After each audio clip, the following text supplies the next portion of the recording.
दोस्तों, JSSC CGL सचिवालय सहायक परीक्षा में आज पूछा गया हल प्रश्न पत्र देखिए, ऑथेंटिक आंसर डिटेल्स डिस्कशन के साथ आप लोगों के लिए लेकर आए हैं।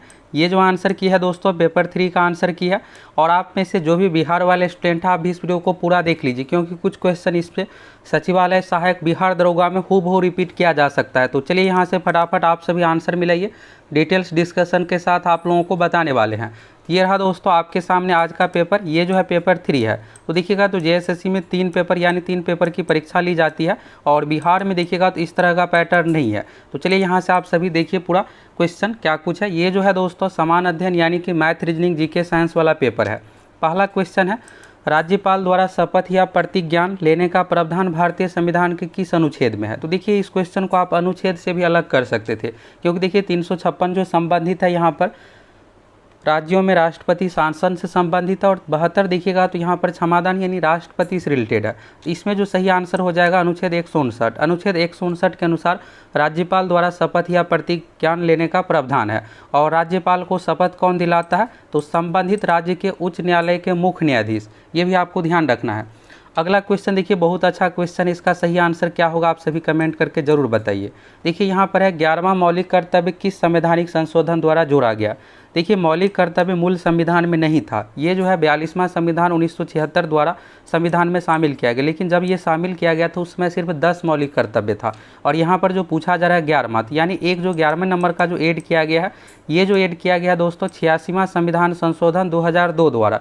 इसके अंतर्गत है 6 से 14 साल के बच्चों को निःशुल्क शिक्षा संबंधित है, यानी उसे पढ़ाना है। और ये दिखेगा तो मौलिक अधिकार में भी अनुच्छेद 21 का क यानी ए में भी ऐड किया गया है। मौलिक अधिकार में भी है अनुच्छेद 21 ए में, और मौलिक कर्तव्य में भी है ये। तो इसका सही आंसर 42वां नहीं होगा, 86वां संविधान संशोधन 2002 द्वारा 11वां मौलिक कर्तव्य संविधान में शामिल किया गया। जब मूल में शामिल किया गया था तो 10 ही था उस समय। तो यहाँ से क्लियर हो गया, इसको आप जरूर ध्यान रखिएगा। और देखिए आप में से जो भी अन्य एग्जाम की तैयारी कर रहे हैं तो आपके लिए यह वीडियो जरूरी है, क्योंकि यहाँ से ये सब क्वेश्चन हूबहू रिपीट किया जाता है। तो एग्जाम में पूछा हुआ क्वेश्चन को जरूर आप सभी देख लीजिए। अगला देखिएगा, निम्नलिखित में से कौन सी समिति भारत में पंचायती राज संस्थाओं से संबंधित नहीं है। देखिए बलवंत राय मेहता, अशोक मेहता, ये सब देखिएगा कई बार दरोगा बिहार एसएससी एग्जाम में पूछा हुआ है। तो ये दोनों संबंधित है, थुंगन समिति भी है। लेकिन ये जो समिति है दोस्तों गरीबी से संबंधित है, गरीबी आकलन से संबंधित है। वह की अलग समिति जो बनाया गया था 1979 में। इसका सही आंसर क्या हो जाएगा, यही हो जाएगा। ये जो है पंचायती राज से संबंधित नहीं है। बाकी थुंगन समिति, बलवंत राय मेहता, अशोक मेहता, ये सब पंचायती राज से रिलेटेड है।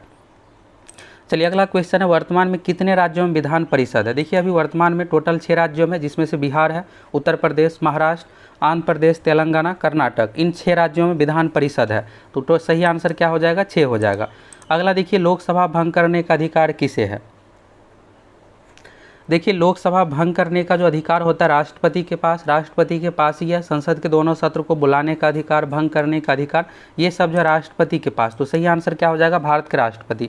देखिए अगर आपका ये एग्जाम खराब गया है तो आपको घबराने की जरूरत नहीं है, क्योंकि फिर से देखिएगा तो 3000 प्लस पोस्ट पर बिहार में भी सचिवालय सहायक की वैकेंसी आ रही है। अगर आप अदर स्टेट से तो भी इस फॉर्म को भर सकते हैं, और बिहार वाले अगर आप हैं तो स्पेशली आप सभी अच्छे से तैयारी में लग जाइए, क्योंकि देखिएगा बिहार में अगले साल चुनाव है। तो इस कारण से देखिएगा तो यहाँ पर सीट जो है बहुत अधिक पदों पर वैकेंसी आ रही है। ये 4000 तक भी जा सकता है। मिनिमम की बात करें इस बार बिहार सचिवालय सहायक की वैकेंसी 3000 प्लस पोस्ट पर रहने वाली है।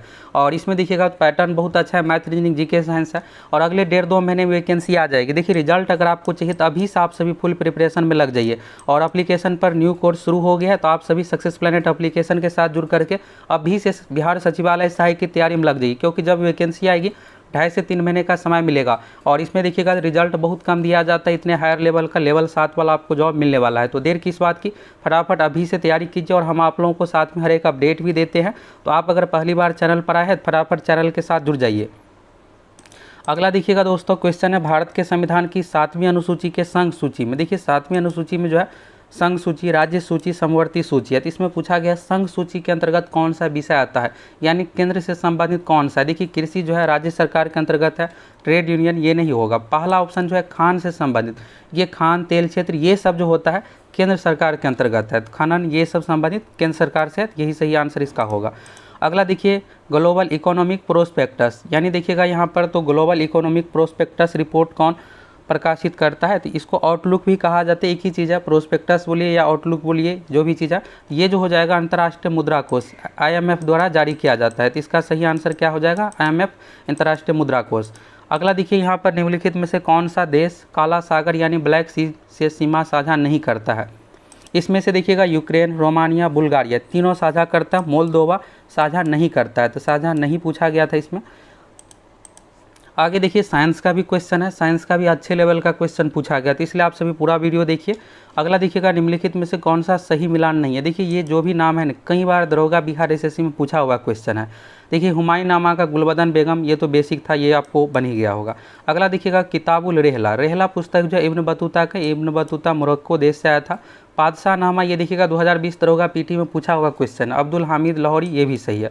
और किताबुल हिंद ये जो है दोस्तों गलत है, किताबुल हिंद का जो हो जाएगा अल बरूनी हो जाएगा, अबुल फजल नहीं होगा। अबुल फजल जो अकबर नामा, अकबर से रिलेटेड पुस्तक के लेखक जो है अबुल फजल है, और किताबुल हिंद के लेखक जो है किताबुल हिंद के जो लेखक है अल बरूनी है। तो इसका ये जो है इसमें सही मिलान नहीं है। चलिए अगला क्वेश्चन यहाँ पर देखिएगा, अनुव्रत की अवधारणा का समर्थन किसने दिया था। ये जो दिया था समर्थन जैन धर्म से रिलेटेड है, तो जैन धर्म इसका सही आंसर हो जाएगा। अब देखिए अगला सिंधु घाटी सभ्यता से रिलेटेड, स्थल से रिलेटेड पूछा गया है। तो लोथल क्या था, लोथल एक बंदरगाह था, ये कहाँ है, तो गुजरात में है। तो लोथल का ये हो जाएगा गोदी बारा या डॉकयार्ड, डॉकयार्ड बंदरगाह एक ही चीज़ है, ये हो गया। अगला देखिए कालीबंगा, कालीबंगा राजस्थान में, यहाँ से क्या मिला, जुते हुए खेत का साक्ष्य मिला हुआ है, तो ये खेत से रिलेटेड हो जाएगा। अगला देखिए धौलावीरा, धौलावीरा से रिलेटेड ये है, लेकिन कई बार ये भी पूछा जाता है जल संरक्षण का साक्ष्य कहाँ से मिला है, तो धौलावीरा से मिला है। तो इसमें जो सही आंसर होगा ये वाला होगा, हड़प्पा लिपि के 10 बड़े आकार चिन्हों वाले एक शिलालेख। और बनावली से जो है, बनावली हरियाणा में, यहाँ से हल का साक्ष्य मिला है, तो टेराकोटा के हल की प्रतिकृति बनावली से यहाँ से हो जाएगा। तो 11 नंबर का जो सही आंसर होगा, इस तरह से मिलान करे से रिलेटेड बी ऑप्शन हो जाएगा, 2 1 4 3 यहाँ पर सही आंसर है। चलिए इसका बी ऑप्शन हो जाएगा 2 1 4 3। अगला देखिए यहाँ पर है, निम्नलिखित में से कौन सा शासक वंश और उनकी राजधानियों का सही मिलान नहीं। ये मैक्सिमम स्टूडेंट का गलत हुआ होगा, क्योंकि यहाँ पर देखिए मारे होंगे यादव मथुरा, ऐसा नहीं है। मथुरा का जो हो जाएगा सुरसेन हो जाएगा। यादव वंश की जो राजधानी था देवगिरी, तो यहाँ पर यादव से रिलेटेड देवगिरी। पल्लव का कांचीपुरम, ये सही है। पांड्या का मदुरै, ये भी सही है, तमिलनाडु से रिलेटेड है। काकतीय का वारंगल, ये भी सही है। और यादव का जो है दोस्तों देवगिरी था, मथुरा नहीं, मथुरा का सौरसेन हो जाएगा। तो इसका सही आंसर जो हो जाएगा, इसमें नहीं पूछा गया था, तो ये यादव वाला होगा, जो कि गलत दिया हुआ है। अगला देखिए निम्नलिखित में से कौन सा नृत्य यूनेस्को की अमृत सांस्कृतिक विरासत सूची में शामिल नहीं है। देखिए इसमें से कालबेलिया, मुदियट्टू और छऊ, ये तीनों शामिल है, लेकिन थेयम जो है इसमें शामिल नहीं है, तो थेयम इसका सही आंसर होगा। अगला देखिए कनिष्क में, यहाँ पर कनिष्क, कश्मीर में कनिष्क के शासनकाल में चौथी बौद्ध संगीति हुई थी, तो उसके अध्यक्ष दोस्तों इसका वसुमित्र है, और उपाध्यक्ष हो सकता है कि यहाँ पर कोई और हो। चलिए अगला क्वेश्चन है, भारत की संविधान का गठन किसके तहत किया गया था। तो भारत के संविधान का जो गठन किया गया था कैबिनेट मिशन योजना के अंतर्गत 1946 में। देखिए यहाँ पर उपाध्यक्ष है, अध्यक्ष वसुमित्र था, उपाध्यक्ष हो सकता है कोई और हो। इसका सही आंसर क्या होगा, आप सभी कमेंट करके बताइए। चलिए अगला क्वेश्चन है, निम्नलिखित में से किस भारतीय शासक ने आधुनिक तर्ज पर विदेशों में दूतावास स्थापित किया। ये जो स्थापित किया था टीपू सुल्तान, तो टीपू सुल्तान इसका सही आंसर हो जाएगा, मैसूर का शासक। अगला देखिए यहाँ पर है, इंडियन रिफॉर्म एसोसिएशन, भारतीय सुधार संघ की स्थापना किसने की। अब आपको ये लग रहा होगा कि ईश्वर चंद्र विद्यासागर होगा या फिर राजा राम मोहन राय, तो ऐसा नहीं है, इसमें जो है अलग नाम है, डी ऑप्शन इसका सही होगा, इनमें से कोई नहीं। इंडियन रिफॉर्म एसोसिएशन, भारतीय सुधार संघ की स्थापना जो है केशव चंद्र सेन की ओर से 1870 में किया गया था। तो केशव चंद्र सेन, ये नाम आपको याद रखना है। भारतीय सुधार संघ की स्थापना केशव चंद्र सेन।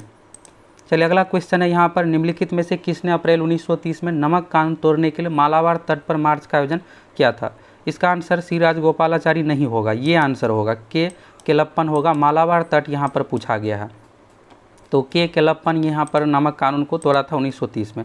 अगला देखिएगा जोजिला दर्रा, जोजिला दर्रा जो है केंद्र शासित प्रदेश लद्दाख में है, तो लद्दाख इसका सही आंसर हो जाएगा। अगला देखिए मेट्रो रेलवे जोन का मुख्यालय कहाँ स्थित है। देखिए यहाँ पर जीके में आपको कुछ क्वेश्चन बेसिक लग रहा होगा, आगे साइंस का क्वेश्चन है, साइंस में अच्छे लेवल का क्वेश्चन पूछा गया। चलिए पूरा देखिए, मेट्रो रेल जोन का मुख्यालय जो है दोस्तों कोलकाता में है, तो कोलकाता इसका सही आंसर हो जाएगा। अगला देखिए अरावली पर्वत भारत की सबसे पुरानी पर्वत श्रृंखला, देखिए इसमें आप बना ही लिए होंगे, अगर थोड़ा बहुत अगर ऑप्शन के अनुसार आप ढूंढे होंगे तो यहाँ पर बन गए। महाराष्ट्र, इन मध्य प्रदेश, इन सभी राज्यों में नहीं है। अरावली पर्वत मेन जो है राजस्थान, दिल्ली और दिल्ली सटा हुआ हरियाणा है तो हरियाणा इस तरह से हो जाएगा। पहला ऑप्शन ही इसका सही है, राजस्थान, गुजरात, हरियाणा, दिल्ली, ये हो जाएगा। अगला चलिए यहाँ पर देखिए, निम्नलिखित वनस्पतियों के संरक्षण की इन सीटू विधि के लिए, देखिए इन सीटू विधि जो होता है ना, अंदर ही यहाँ पर संरक्षण किया जाता है, एक्स सीटू, इन सीटू, तो दो तरह का यहाँ पर होता है। तो यहाँ पर देखिएगा बायोस्फीयर रिजर्व, वन्यजीव अभ्यारण्य और राष्ट्रीय उद्यान, ये तीनों इन सीटू के अंतर्गत शामिल है। वनस्पति उद्यान यहाँ पर देखिएगा इंग्लिश नाम बोटेनिकल गार्डन यहाँ पर दिया हुआ है, ये डी ऑप्शन जो बोटेनिकल गार्डन वनस्पति उद्यान ये नहीं होगा। तो यहाँ पर इन सीटू विधि पूछा गया था, तो इसका सही आंसर क्या हो जाएगा, ये तीनों स्थल है, बायोस्फीयर रिजर्व, वन्यजीव अभ्यारण्य, राष्ट्रीय उद्यान, लेकिन वनस्पति उद्यान इसके अंतर्गत नहीं है। अगला देखिए बायोमैग्निफिकेशन, देखिए जैव आवर्धन का मतलब होता है एक तरह से प्रदूषण होता है, तो ये वृद्धि ये सब चीज़ें नहीं होगा।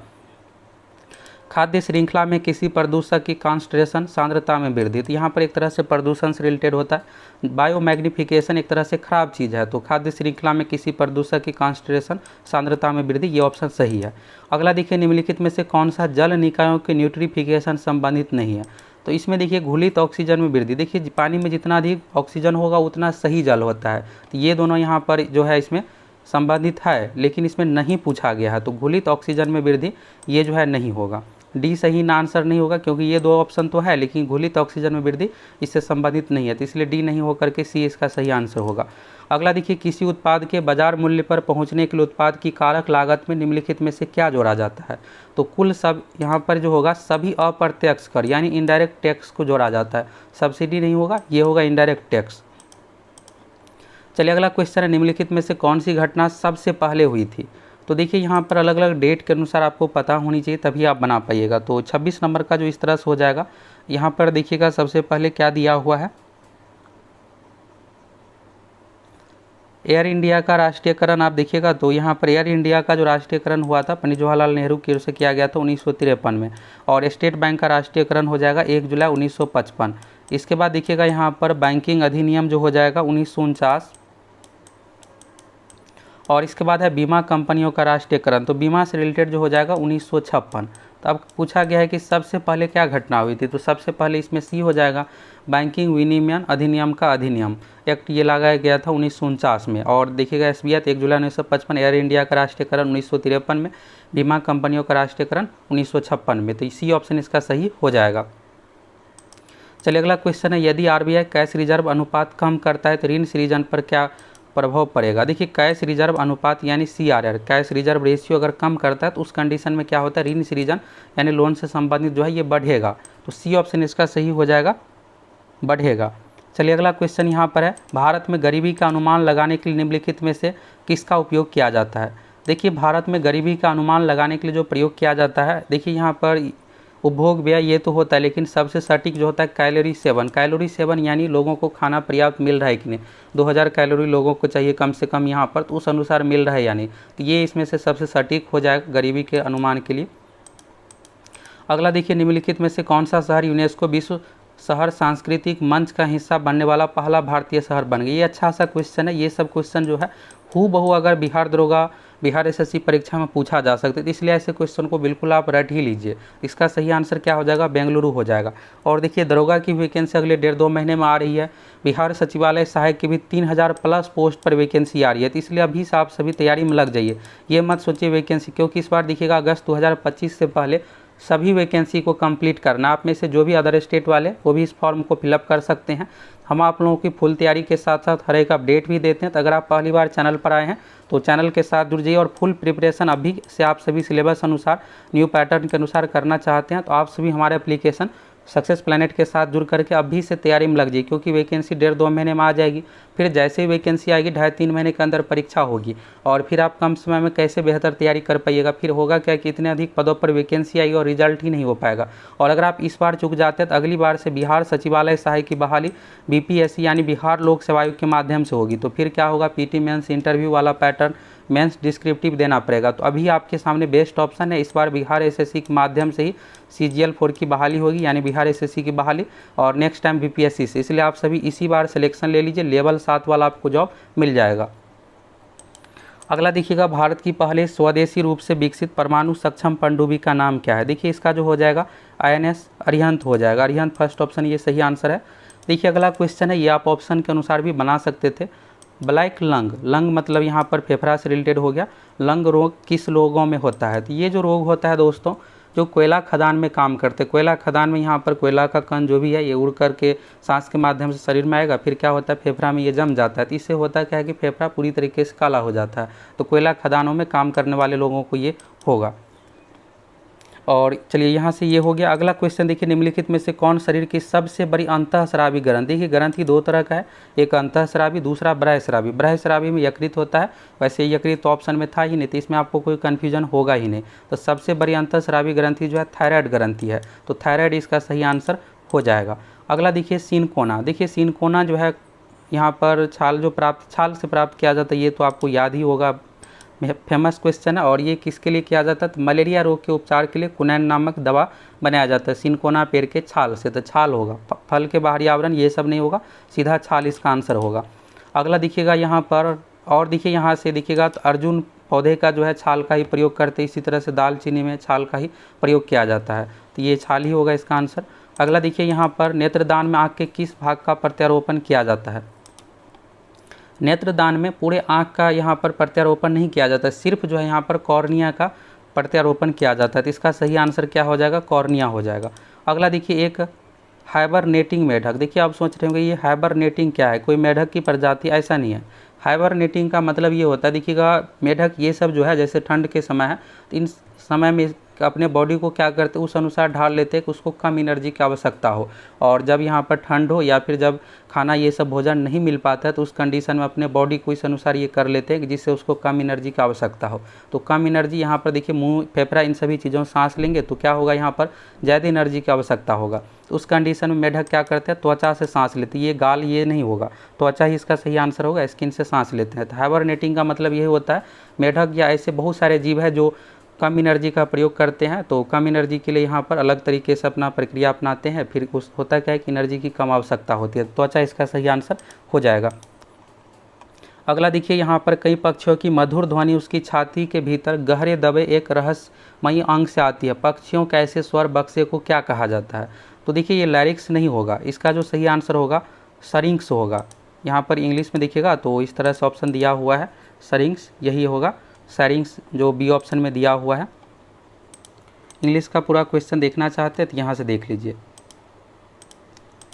बी ऑप्शन में जो दिया हुआ है सरिंक्स, यही सही आंसर इसका होगा।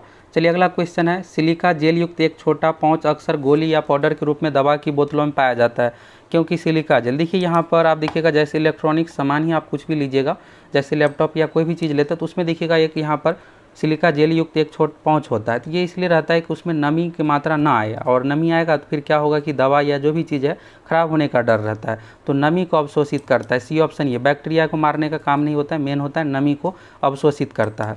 ये देखिएगा बहुत सारे सामान में अगर आप कोई दवा का बोतल लेते हैं बड़ा सा, उसमें भी रहता है, नहीं तो दवा के अंदर नहीं प्रयोग किया जाता, बाहरी आवरण में रहता है। या फिर कोई भी आप इलेक्ट्रॉनिक सामान लीजिएगा तो उसमें ये दिया हुआ रहता है पाउच, तो नमी को अवशोषित करने के लिए इसका प्रयोग किया जाता है। अगला है, तालाबों और कुआं में निम्नलिखित में से किसकी रियाही मच्छरों को नियंत्रित करने में मदद करती है? देखिए यहाँ पर एक में स्पेशल मछली है, गम्बूसिया मछली। गम्बूसिया मछली क्या करते हैं कि मच्छर के जो भी लार्वा है पानी के ऊपर में उसको खा लेते हैं, फिर खा लेगा तो फिर मच्छर पनपेगा ही नहीं, फिर यहाँ पर मच्छर को मारने में, नियंत्रित करने में मदद करती है। कौन? गम्बूसिया मछली।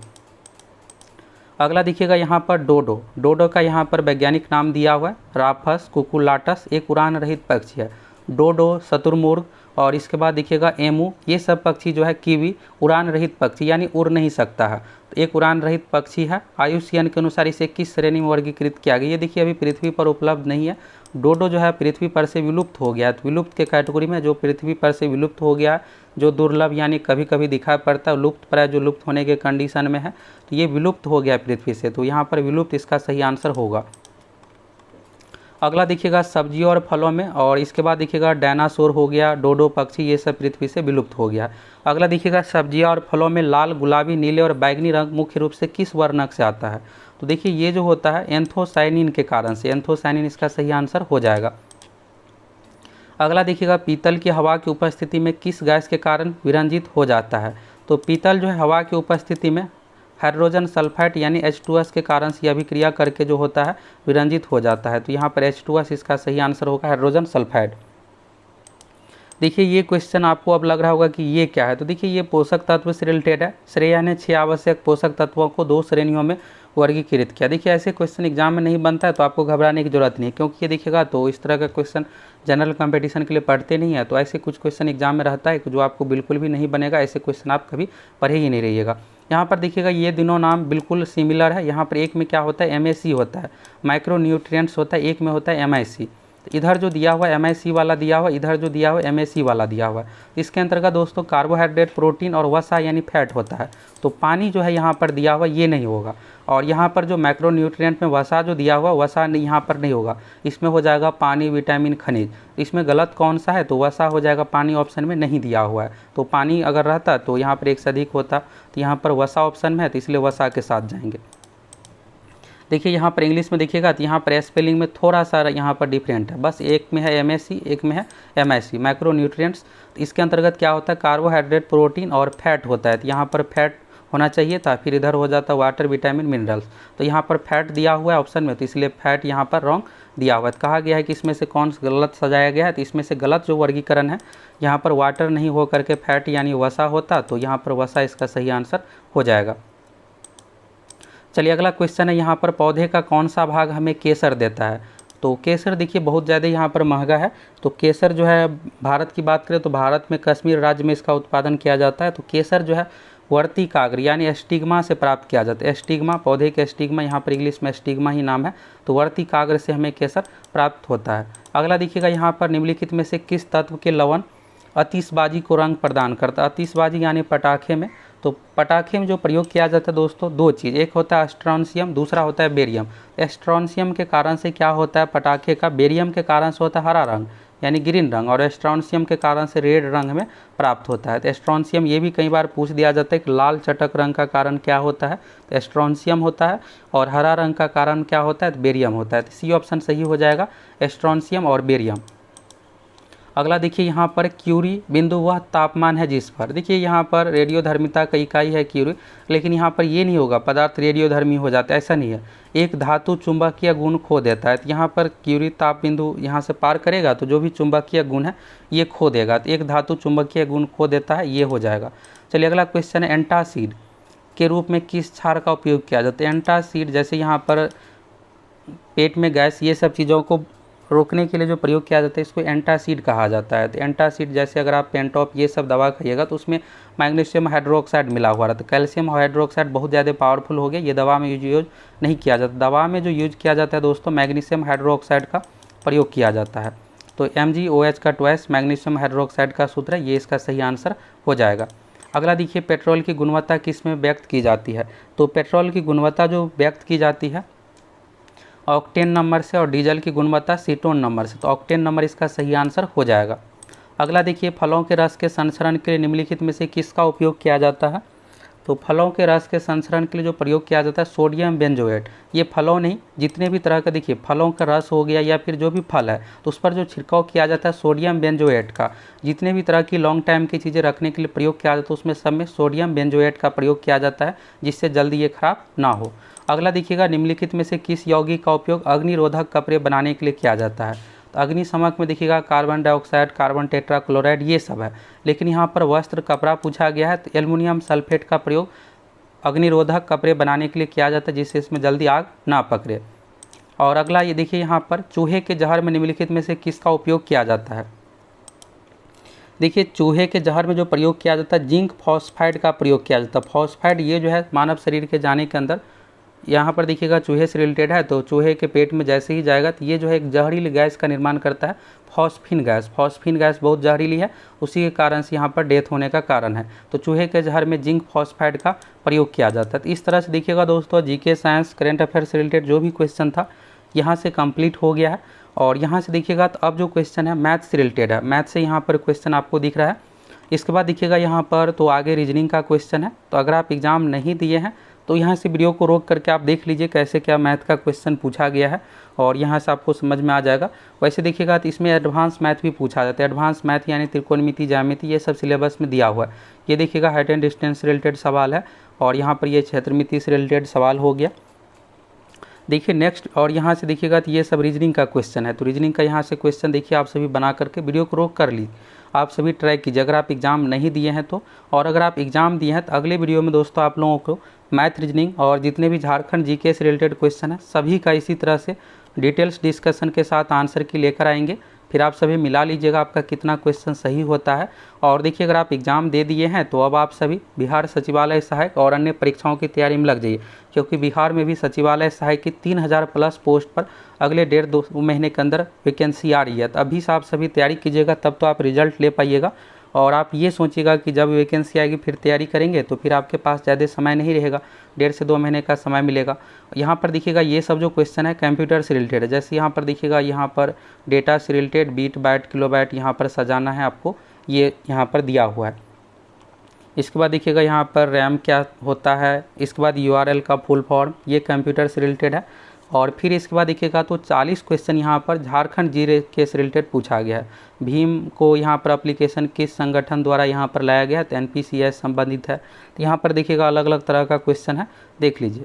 फिर यहाँ से देखिएगा तो अब जो है यहाँ पर झारखंड जीके से संबंधित क्वेश्चन है। तो नेक्स्ट वीडियो में आप लोगों को झारखंड जीके, मैथ और रीजनिंग जो भी सब्जेक्ट बचा हुआ है कंप्यूटर सभी का क्वेश्चन करवाने वाले हैं। तो अभी आप लोग मैथ यहाँ से शुरू में जीके और साइंस करंट अफेयर्स का क्वेश्चन देख लिए। इसी तरह से डिटेल्स डिस्कशन के साथ सभी 150 क्वेश्चन आप लोगों को लेकर आएंगे। यहाँ पर देखिएगा ये PM Ayushman Bharat health infrastructure संबंधित है। तो इसमें जो है दोस्तों 2 यहाँ पर जगह बनाया जा रहा है, एक देखिएगा यहाँ पर कोडरमा में, दूसरा यहाँ पर हजारीबाग में। तो यहाँ पर कोडरमा से रिलेटेड एक ही ऑप्शन है, ये इसका सही आंसर हो जाएगा। अगला देखिएगा यहाँ पर मुख्यमंत्री शिक्षा प्रोत्साहन योजना राष्ट्रीय स्तर की प्रतियोगिता परीक्षा की तैयारी करने वाले छात्रों को मुफ्त कोचिंग प्रदान करती है। तो यहाँ पर कितने रुपए का स्टाइपेंड यानी छात्रवृत्ति मिलेगा, तो इसमें जो है 2500 रुपये का छात्रवृत्ति का प्रावधान है। अगला देखिएगा कोयला मंत्रालय ईस्टर्न कोलफील्ड लिमिटेड यानी ECL और भूमिगत कोयला गैसीकरण UCG ने एक पायलट परियोजना संचालन कहाँ कर रहा है। तो ये जो संचालन किया जा रहा है दोस्तों कस्ता कोयला ब्लॉक में, यानी जामताड़ा में कस्ता कोयला ब्लॉक में आयोजन किया जा रहा है। देखिए इसमें से जो भी बचा हुआ क्वेश्चन है नेक्स्ट वीडियो में आप लोगों को इसी तरह से डिटेल्स डिस्कशन के साथ सभी 150 क्वेश्चन लेकर आएंगे, आप सभी मिला लीजिएगा। और आप में से जो भी बिहार वाले स्टूडेंट हैं आप सभी देख लीजिए जीके, साइंस, करंट अफेयर्स में कैसे क्या क्वेश्चन पूछा गया, क्योंकि कुछ क्वेश्चन यहाँ से हूबहू रिपीट किया जा सकता है।